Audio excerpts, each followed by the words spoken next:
yang sakral dan kami perlu hal itu di dalam hidup kami. Mari Roh Kudus, kami mengundang Engkau untuk berkarya. Dan saat ini juga kami mau satukan hati kami. Kami mau mengusir keluar segala kuasa si jahat. Dalam nama Yesus kami satukan hati kami. Segala kuasa si jahat Engkau tidak berkenan berada di tempat ini. Kami tengking keluar terkutuk dari hati kami, dari pikiran kami, dari ruangan dimanapun kami beribadah. Dan Tuhan yang memberkati ruangan kami beribadah. Tuhan yang memberkati hati kami. Tuhan yang memberkati pikiran kami. Dan juga Tuhan memberkati segala peralatan apapun yang kami gunakan untuk beribadah, sehingga setiap benih firman Tuhan yang ditaburkan tidak akan pernah bisa dicuri oleh si jahat. Terima kasih Tuhan, hanya di dalam nama Yesus kami berdoa dan bersyukur. Yang percaya bersama kita katakan amin. Silakan duduk Bapak Ibu. Shalom. Selamat siang. Senang sekali saya bisa berada di tengah-tengah Bapak Ibu Saudara pagi hari ini, terutama ketika kita akan menikmati Sakramen Perjamuan Kudus. Nah, Bapak Ibu Saudara, mungkin ada di antara Bapak Ibu Saudara yang bukan pertama kali mengikuti Sakramen Perjamuan Kudus. Mungkin dari kecil atau dari sejak kita dibaptis di masa muda, kita sudah menikmati Sakramen Perjamuan Kudus. Karena biasanya kita akan diingetin, udah dibaptis ya, ayo besok ada perjamuan, ayo hadir ya, ikut ya, begitu kan. Nah, sebenarnya ketika kita paham tentang sesuatu yang kita kerjakan dan maksud tujuannya, tentu kita akan lebih punya passion, lebih akan semangat untuk melakukannya. Contohnya tadi Ibu Jesselyn, saya udah diet katanya begitu kan, tapi dietnya masih kurang. Tetapi ketika dia mengerti bahwa diet yang dianjurkan dokter, obat yang dianjurkan dokter dan segala treatment itu untuk meningkatkan imun tubuhnya, kesehatannya, fungsi ginjalnya, tentu dia akan semangat melakukannya, betul ya Bu ya? Nah sama juga dengan kita Bapak Ibu Saudara, ketika kita semangat, kita paham apa arti dari perjamuan kudus, kenapa kita harus melakukannya, apa sih artinya, itu bukan hanya sekedar tradisi, mungkin di minggu kedua, minggu pertama atau minggu keberapa setiap bulannya. Ketika kita paham artinya, maka kita akan bisa lebih menghargainya, kita akan semangat untuk melakukannya dan tidak akan melewatkannya. Nah Bapak Ibu, kalau kita lihat sebenarnya apa sih makna teologis dari Sakramen Perjamuan Kudus, ini saya ambil dari pengajaran GBI. Nah kalau kita lihat kata sakramen, sakramen itu berasal dari bahasa Latin sacramentum, dipakai pertama kali oleh Tertullianus, salah satu dari tokoh gereja pada zaman dulu, memperkenalkan konsep sakramen di dalam gereja. Nah kata sakramentum ini Bapak Ibu Saudara dipinjam dari kata Yunani mysterion, misteri atau rahasia. Nah Bapak Ibu Saudara yang suka film-film detektif gitu ya, kisah-kisah rahasia, nah, ini bisa juga diartikan hal yang tersembunyi atau dirahasiakan dan dikuduskan. Nah gereja-gereja reformasi pada abad ke-16 mendefinisikan sakramen sebagai suatu tanda atau metera yang kelihatan seperti yang kita pegang nanti di tangan kita, tubuh dan darah Kristus, dan suci karena ditentukan oleh Tuhan untuk menjelaskan segala sesuatu yang dijanjikannya. Itulah sebabnya berdasarkan hal ini maka gereja-gereja reformasi termasuk kita Gereja Bethel Indonesia menetapkan hanya ada 2 sakramen yang diakui di dalam gereja, yaitu sakramen baptisan air dan sakramen perjamuan kudus yang dilakukan dan dipercayai oleh gereja. Alasannya kenapa? Jelas sekali di dalam Matius 28 ayat yang ke-18 Tuhan Yesus menjelaskan tentang baptisan air, dan 1 Korintus 11 ayat 23 menjelaskan tentang sakramen perjamuan kudus. Nah 2 sakramen inilah yang ditentukan oleh Tuhan Yesus sendiri. Melalui 2 sakramen ini kita bisa melihat kebesaran mahakarya Allah. Nah apa sih artinya perjamuan? Nah perjamuan artinya pertemuan makan dan minum, resepsi, pesta, bisa bermacam-macam, ucapan syukur, perkawinan, ulang tahun dan sebagainya. Perjamuan juga bisa berarti jamuan atau segala macam hal-hal yang berjamu-jamuan begitu ya. Dan yang ketiga bisa juga perjamuan suci atau perjamuan kudus. Nah sakramen perjamuan kudus yang kita lakukan saat ini atau nanti sebentar lagi, ini mengacu pada perjamuan yang dilakukan Tuhan Yesus beserta murid-muridnya pada malam sebelum ia diserahkan. Jadi malam terakhir sebelum dia mengalami masa-masa penderitaannya begitu ya. Nah kita akan lihat apa sih artinya perjamuan kudus tersebut bagi kita sekarang ini. Apakah sekedar tradisi, kebiasaan, ritual gereja? Tidak. Yang pertama artinya itu adalah sebagai persekutuan dengan Allah dan sesama. Karena kita hadir di sini bukan hanya untuk memuji dan menyembah Tuhan, tetapi juga untuk menguatkan sesama kita yang ada di sini sebagai satu tubuh Kristus. Nah, persekutuan memegang peranan yang sangat penting Bapak Ibu Saudara. Karena itulah tulisan Paulus dalam jemaat di Korintus, dalam 1 Korintus 10 ayat yang ke-16, kita baca sama-sama yuk, 3, 4. Bukankah cawan pengucapan syukur yang atasnya kita ucapkan syukur adalah, bukankah roti yang kita pecah-pecahkan adalah? Nah, Paulus menuliskan dalam 1 Korintus 10 ayat ke-16 ini karena begitu pentingnya persekutuan, sehingga dia mengingatkan cawan yang nanti Bapak Ibu Saudara pegang, roti yang nanti Bapak Ibu Saudara pegang itu melambangkan persekutuan, bahwa kita bersekutu dengan Kristus. Artinya setiap kita, setiap orang percaya yang mengambil bagian dalam perjamuan kudus, kita menyatukan diri kita memblender diri kita memanunggalkan diri kita dengan kematian Kristus. Dan bukan hanya sekedar itu, ada tanggung jawab yang lebih besar Bapak Ibu Saudara, bahwa kita bersedia menjalankan misi keselamatan Yesus kerjakan bagi seluruh umat manusia. Bukan hanya bagi kita yang ada di ruangan ini, tetapi hidup di luar sana sebagai garam dan terang, melanjutkan misi keselamatan Allah.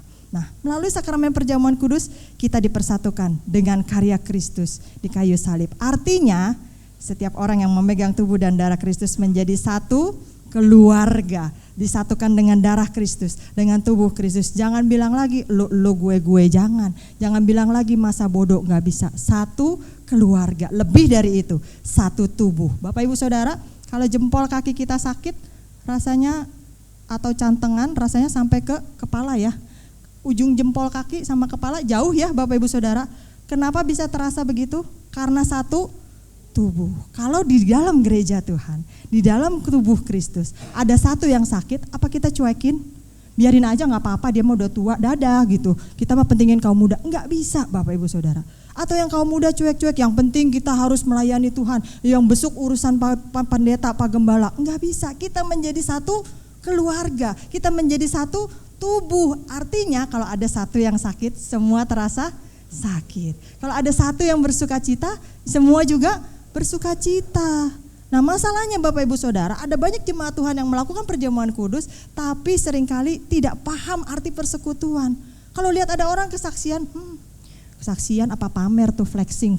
Nah kan, harusnya ketika ada orang yang diberkati Tuhan, ada orang yang mengalami pemulihan, mujizat, kita juga sebagai tubuh Kristus ikut senang. Kalau kaki kita sakit kan kita obatin ya Bapak Ibu Saudara ya, nggak mungkin kita potong atau kita buang, berusaha kita pertahankan. Nah, di dalam kita mengikuti perjamuan kudus, ingat bahwa kita menjadi satu tubuh di dalam gereja ini dan juga satu tubuh Kristus. Artinya nggak boleh lagi saling cuek-cuekan, nggak boleh lagi saling masa bodoh, harus saling memperhatikan, satu untuk semua dan semua untuk satu. Yang kedua, apa sih arti dari perjamuan kudus? Ini kayaknya kecepatan. Oh ya. Nah, sebagai peringatan Bapak Ibu Saudara, 1 Korintus 11 ayat 24 sampai 25. Kita baca lagi sama-sama, 1, 2, 3. Dan sesudah itu ia mengucap syukur atasnya, ia memecah-mecahkannya dan berkata, inilah yang diserahkan bagi kamu, perbuatlah ini menjadi. Selanjutnya, demikian juga ia mengambil sesudah makan lalu berkata, cawan ini adalah setiap kali kamu menjadi, kata peringatan diulang 2 kali. Dalam 1 Korintus 11 ayat 24 sampai 25 ini, makan dan minum perjamuan kudus adalah peringatan akan kematian Kristus. Kenapa harus diingetin? Karena penyakit lupa itu built in Bapak Ibu, gak bisa dikeluarin, gak bisa dioperasi, gak bisa diobatin, juga gak diajarin, udah bawaan orok. Setiap orang pasti punya penyakit lupa. Itulah sebabnya harus selalu diingetin. Udah diingetin, inget tapi tidak dikerjakan. Nah, udah diingetin, harus inget dan dikerjakan. Karena seringkali yang lupa itu bukan cuman anak-anak, bukan cuman remaja, bukan cuman orang tua. Kalau orang tua seringkali lupa, kacamata saya di mana kacamata? Kacamata di mana? Padahal kacamatanya di Atas kepala, udah dicari nih dari pagi, kacamata di mana? Begitu ketemu cucunya langsung dibilang, "Oma, kacamata nangkring di sini dari tadi." Ya ampun, Oma udah cari dari pagi nggak kelihatan kacamata di mana. Kalau orang tua seperti itu lupa, kita bilang apa? Wajar, udah tua. Tapi ada banyak juga anak sekolah yang lupa tas sekolahnya. Dulu waktu saya masih tinggal di Cengkareng, saya masih sekolah karena waktu itu tanggung, sekolahnya di daerah Angke, Bapak Ibu Saudara. Jadi Bapak Ibu Saudara bisa bayangkan dari daerah Cengkareng ke Angke itu lumayan jauh jaraknya begitu ya. Walaupun kalau pagi-pagi tidak terlalu macet, sekitar jam 6 atau setengah 6 begitu ya. Ketika tiba di sekolah, yang sering ketinggalan itu adalah tas sekolah. Alhasil papa saya adalah bernyanyi dengan suara yang tidak merdu begitu ya Bapak Ibu Saudara. Karena gimana udah sampai di sekolah, tasnya lupa karena anak-anak masih ngantuk begitu kan. Waktu itu pernah juga saya ke bagian sekolah siang, sekarang mungkin udah nggak ada ya sekolah siang ya. Karena itu digilir saat kelas 1-2 SD itu masuk pagi jam 7, sisanya 3, 4, 5 itu masuk kelas siang jam setengah 1, kelas 6 SD lagi masuk pagi lagi begitu kan. Nah giliran saya masuk kelas 3, 4, 5 masuk jam setengah 1. Tidak mungkin diantar 2 kali karena waktu itu papa saya masih kerja kantoran. Nggak mungkin izin, bos izin ya mau nganter jemput anak sekolah dulu, emang buka jemputan gitu kan. Nah akhirnya saya harus ikut dengan adik saya, tetap berangkatnya pagi-pagi juga begitu kan. Jadi saya belajar di sana segala macam. Nanti siang jam 12 baru ganti baju seragam, makan dan kemudian sekolah begitu kan. Nah, sering kali yang kejadian adalah bahwa ketika saya cari bukan tas sekolah Bapak Ibu Saudara, baju seragamnya nggak ada Bapak Ibu Saudara. Jadi bolak-balik lah papa saya ngomelin begitu kan. Gimana mau sekolah nggak ada baju seragamnya? Kemarin mau sekolah tas sekolahnya nggak ada begitu kan. Artinya apa? Dari sini kita bisa melihat bahwa penyakit lupa itu nggak perlu diajarin. Mama saya nggak pernah ngajarin, lupa ya nak, lupa ya, lupa tuh begini, nggak pernah ngajarin. Dan saya rasa kita semua yang ada di tempat ini nggak pernah tuh ngajarin anak-anak kita, cucu kita buat lupa. Tapi pasti mereka lupa. Abis makan piring nggak dibawa. Tadi kan mami udah bilang, lupa. Jangan main handphone dulu. Mami udah bilang jam sekian udah selesai. Jawabnya apa? Lupa. Jadi penyakit lupa itu udah bawaan orok. Dengan perjamuan kudus kita diingatkan, hey, ada juru selamat yang begitu mencintai kamu. Sekalipun orang di sebelahmu, orang di keluargamu, orang di lingkunganmu, orang di gerejamu tidak mau menerima kamu, tapi ada sosok yang begitu mencintai kamu sampai rela mengorbankan nyawanya. Dia mati supaya kamu bisa hidup. Jangan lagi menyia-nyiakan dirimu. Hiduplah dengan kemenangan Kristus. Itu artinya waktu kita merasa aduh Tuhan kok saya gak bisa keluar dari dosa ini, jatuh lagi, udahlah mati aja bunuh diri. Hey, ada seseorang yang sudah mati supaya kamu hidup. Waktu semua orang bilang lu mah percuma, kartu mati, lu mah bego gak bisa berubah, udah lu mah dari lahir juga anak haram dan segala macam. Hey, ada seseorang yang menganggap engkau berharga sampai dia rela mengorbankan nyawanya. Sehingga setiap kali kita mengangkat tubuh dan darah Kristus, itu harus menjadi peringatan bahwa karena cinta yang begitu besar bisa ada perjamuan kudus. Karena cinta yang begitu besar bisa ada tubuh dan darah Kristus yang dikorbankan bagi kita. Sehingga ini bukan sekedar aduh iya ya coba rotinya gedean ya bisa lebih kenyangan ya gitu ya. Bahkan di gereja kami waktu itu pernah ada yang bilang gini, dulu sebelum zaman pandemi kami nggak pakai hosti, kami pakai roti tawar yang dipotong-potong begitu ya. Nah setelah pandemi kami semua pakai yang cup-cup tertutup seperti ini begitu kan.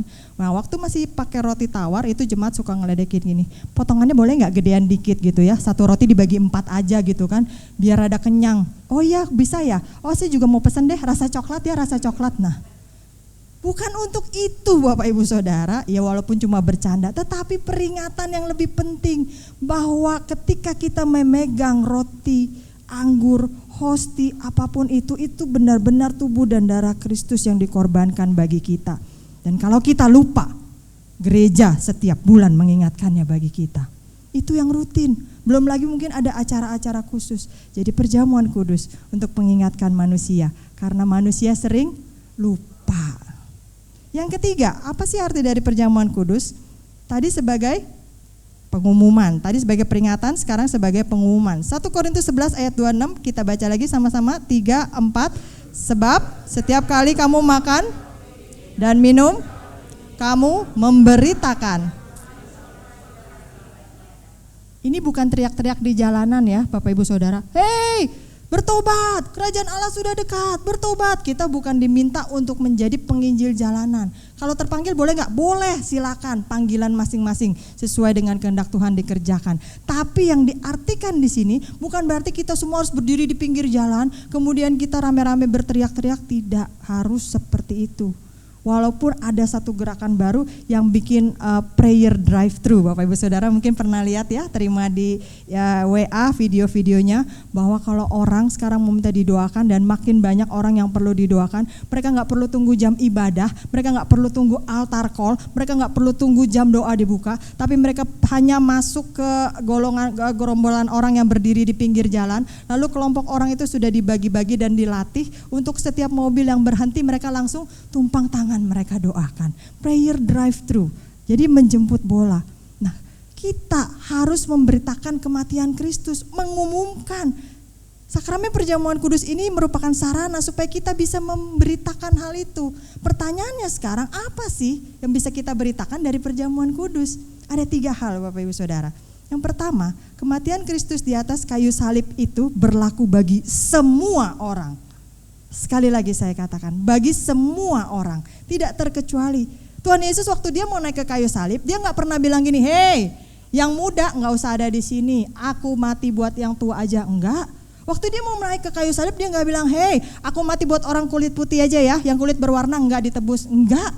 Dia nggak bilang, hei, buat yang cantik aja ya, buat yang ganteng aja ya, nih yang rada-rada kurang, yang di bawah standar. Enggak.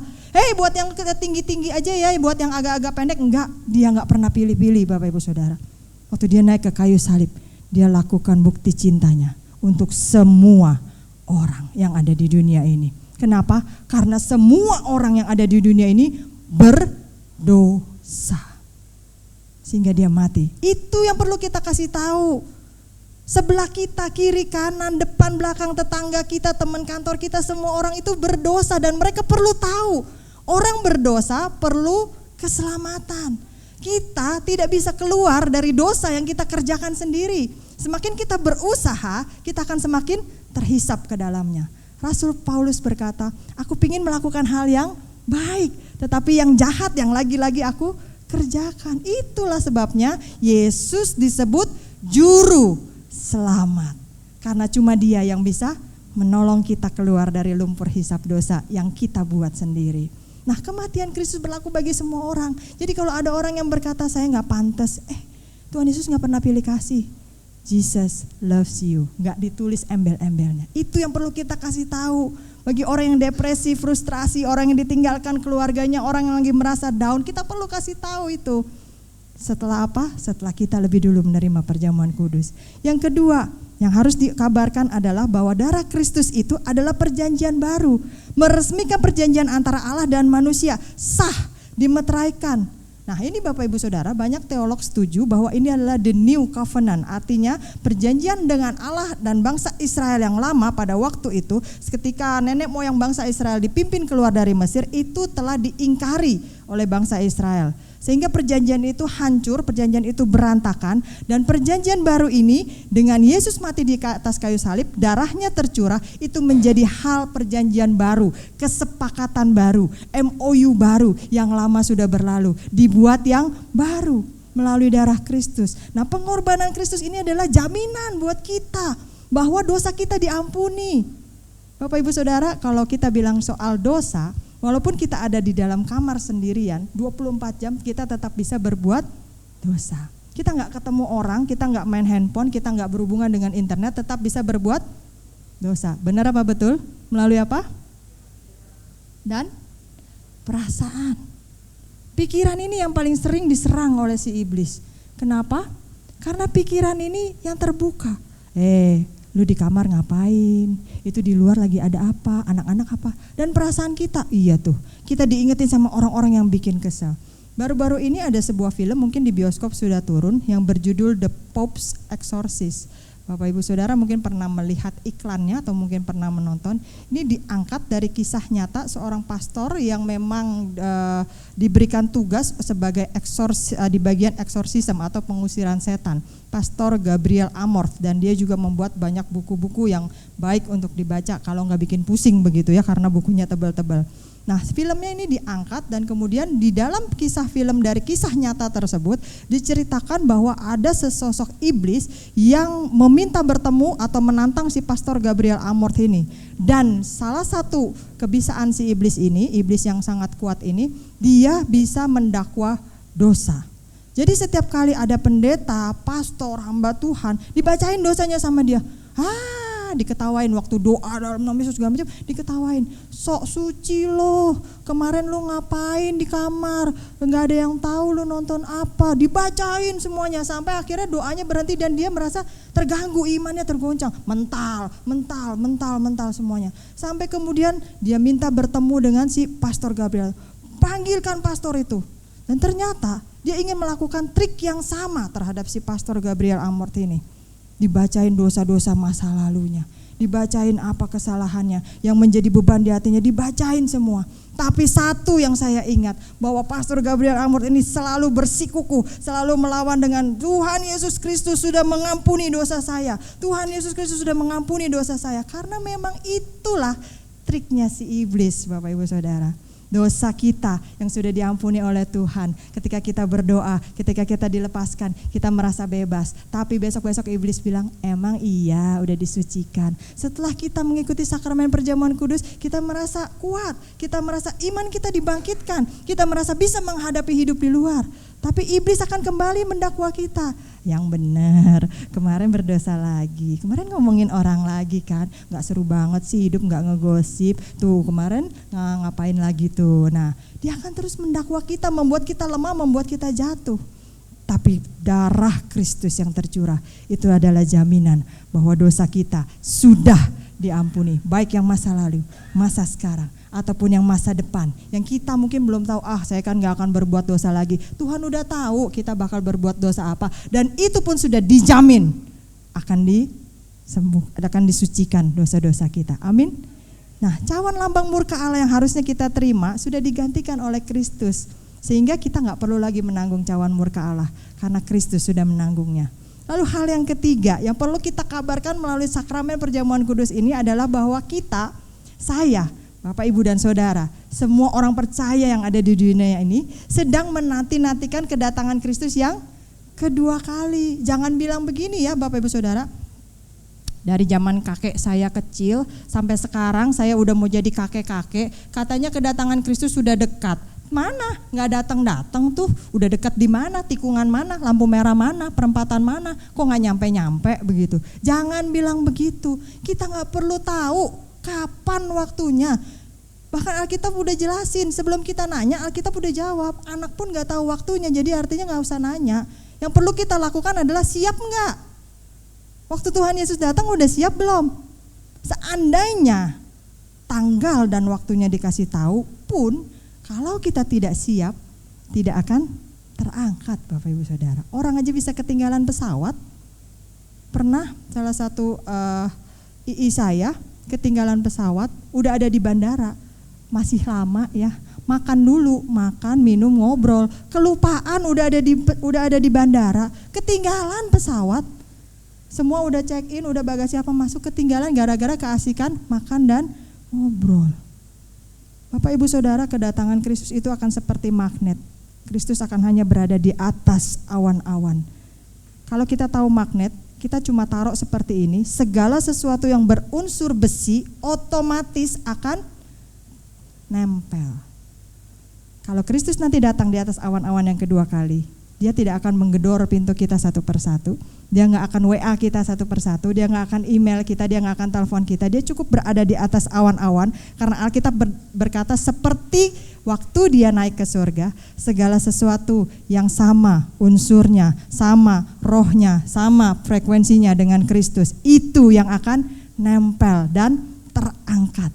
Itulah sebabnya dikatakan terangkat, bukan diangkat. Nah, pertanyaannya sekarang, Berulang kali kita mengikuti sakramen perjamuan kudus, udah belum roh kita sama dengan dia? Atau kita hanya mengikuti itu sekedar tradisi saja? Jadi 3 hal ini yang perlu kita kabarkan. Nah, selanjutnya apa Bapak Ibu Saudara? Perjamuan kudus itu adalah lambang ucapan syukur. Yuk kita baca lagi. Markus 14 ayat 23. 1, 2, 3. Sesudah itu ia mengambil cawan dan lalu Nah, kalau kita lihat di dalam 1 Korintus 11 ayat 24 ini juga dikatakan dan sesudah itu ia mengucap syukur dan seterusnya. Nah, dalam sakramen perjamuan kudus, sikap mengucap syukur akan karya Allah ini udah harus jadi bagian yang tidak terlupakan. Seringkali orang cuma bilang terima kasih Tuhan, terima kasih. Terima kasih untuk apa? Ada 2 hal penting yang harus kita ucapkan terima kasih ketika kita mengikuti sakramen perjamuan kudus. Yang pertama, kita mengucap syukur atas berkat Tuhan di dalam hidup kita. Dan saya percaya sampai hari ini, walaupun kadang-kadang kita tidak setia, walaupun kadang-kadang kita tidak ke gereja, walaupun kadang-kadang kita bolos berdoa, walaupun kadang-kadang kita tidak taat kepada firman Tuhan, berkat Tuhan tetap turun kan? Karena apa? Karena kasih-Nya. Dia masih memberikan kesempatan untuk kita bertobat. Bukan sebaliknya kita meremehkan, gak berdoa juga tetap ditolong Tuhan, gak ke gereja juga tetap diberkatin Tuhan. Jangan, pola pikirnya harus terbalik. Oh iya, saya gak ke gereja, Tuhan masih memberkati saya harus lebih rajin ke gereja. Saya lupa berdoa, Tuhan tetap kasih saya makanan. Saya harus lebih rajin berdoa. Ini kalau saya panjangkan nanti ujung-ujungnya ke teologi anjing dan kucing Bapak Ibu Saudara. Nah, jadi artinya apa? Artinya kita harus mengucap syukur atas berkat Tuhan. Sampai hari ini betapapun sulitnya hidup kita, betapapun parahnya penyakit yang kita terima, belum pernah kan kita makan batu? Belum pernah kita tidur di kolong jembatan?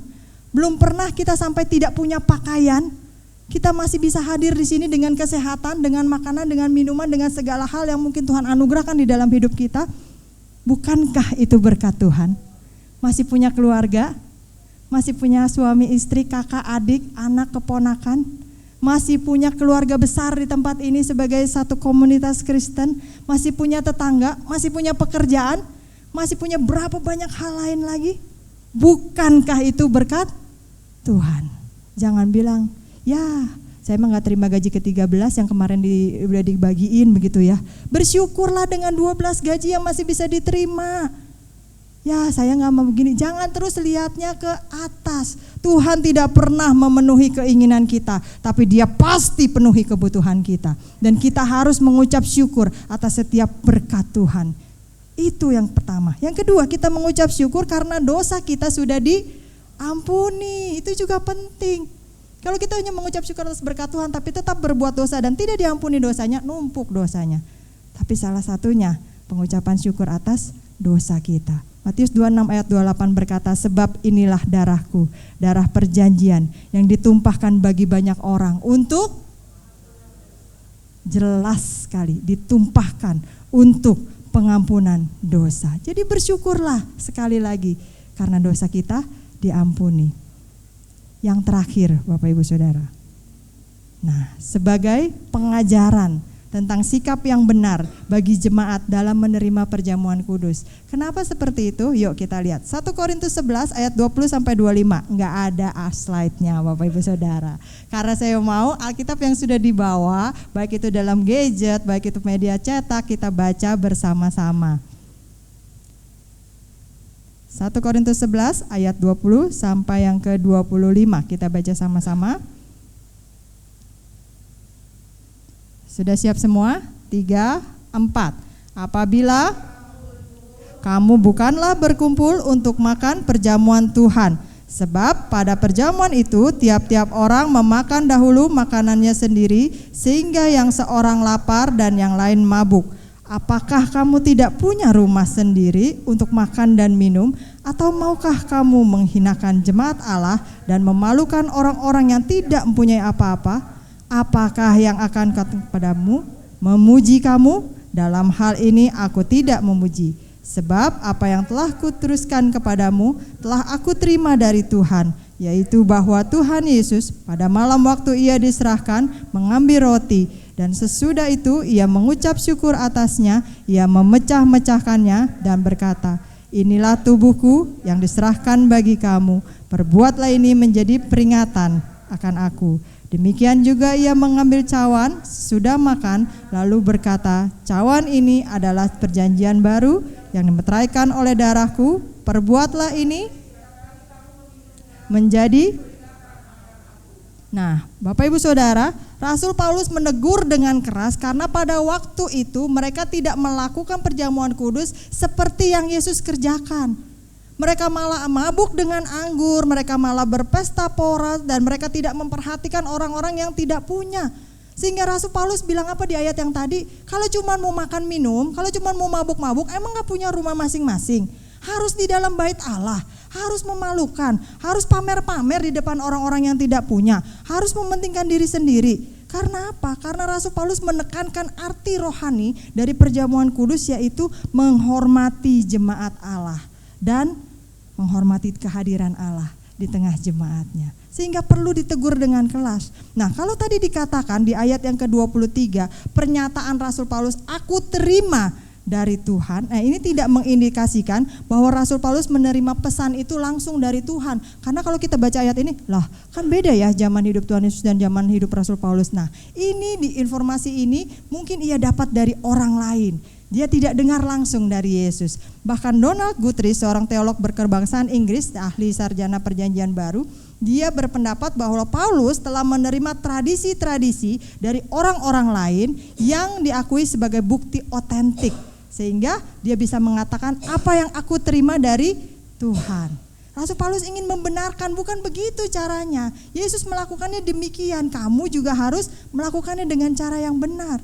Sehingga dia berkata, apa yang aku terima, aku teruskan kepadamu. Dia pengen benerin. Kenapa harus dibenerin? Karena kebiasaan yang salah ketika kita melakukan perjamuan kudus, itulah akan menyebabkan menjadi dosa, menurunkan kutuk, bukan menurunkan berkat. Sedangkan yang kita mau adalah berkat, bukan kutuk. 1 Korintus 11 ayat 27 berkata, jadi barang siapa dengan cara yang tidak layak makan roti atau minum cawan Tuhan, ia berdosa terhadap tubuh Tuhan dan darah Tuhan. Kenapa harus dengan cara Tuhan?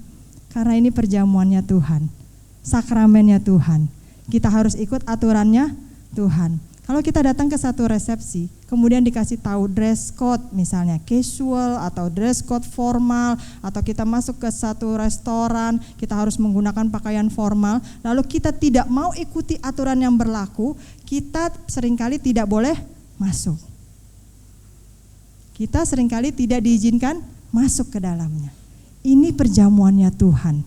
Kita menghormati yang membuat perjamuan. Yang diikuti adalah caranya Tuhan, bukan cara kita sendiri. Yang dilakukan adalah maunya Tuhan, karena kita menghormati yang mengadakan perjamuan. Jadi jangan bilang mau gua lah, suka-suka gua, gak usah dibaptis juga gua mau ngambil aja. Ngapain diinget-ingetin? Nah, seringkali kan diingatkan bagi Bapak Ibu Saudara yang belum mengikuti sakramen baptisan air, sebaiknya jangan mengambil tubuh dan darah Kristus. Karena apa? Diingatkan supaya yang turun itu adalah berkat, bukan kutuk. Jelas dikatakan kalau dengan cara yang tidak layak, maka kita berdosa. Bukannya dosa kita diampuni, malah kita tambah berdosa. Lakukan dengan caranya Tuhan, karena ini perjamuannya Tuhan. Nah, Bapak Ibu Saudara, kalau kita sudah memahami makna dari sakramen perjamuan kudus, maka diharapkan kita semua punya penghormatan yang lebih. Kita punya semangat yang lebih, membawa kita kepada sikap yang lebih benar dalam mengikuti sakramen perjamuan kudus. Karena dalam perjamuan kudus itu mengandung konsep persekutuan kita dengan Allah dan sesama, kemudian mengandung peringatan bahwa ada juru selamat yang mati buat kita. Yang ketiga, merupakan sarana pemberitaan. Kita harus kasih tahu kepada semua orang. Yang keempat, mengajar kita untuk mengucap syukur atas berkat Tuhan dan pengampunan dosa. Dan yang kelima, kita diajar melakukan perjamuan kudus dengan caranya Tuhan. Bapak Ibu, jangan kita mengkultuskan perjamuan kudus. Kita agung-agungkan roti, anggur, hosti, jangan. Tapi di sisi yang lain jangan juga disepelekan. Karena semuanya itu hanya sarana, hanya alat di tangan Tuhan. Tetap yang menjadi fokus kita, yang kita agungkan adalah Tuhan Yesus Kristus, Sang Kepala Gereja. Amin Bapak Ibu Saudara. Mari kita sama-sama berdoa. Bapa di dalam surga, terima kasih pagi ini kami diingatkan bagaimana seharusnya kami mengikuti sakramen perjamuan kudus.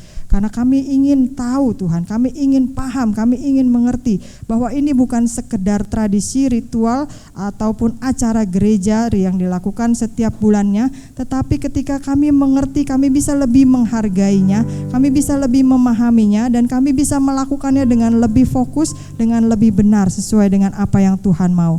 Kami rindu Tuhan 21 berkat yang ada di dalam perjamuan kudus ini bisa turun menjadi milik kami. Dan kami percaya ketika kami bertobat, kami melakukannya dengan apa yang Tuhan mau, maka hati Tuhan juga disenangkan dan membawa kebaikan bagi diri kami. Hanya di dalam nama Yesus kami berdoa dan bersyukur. Yang percaya bersama kita katakan amin. Saya kembalikan.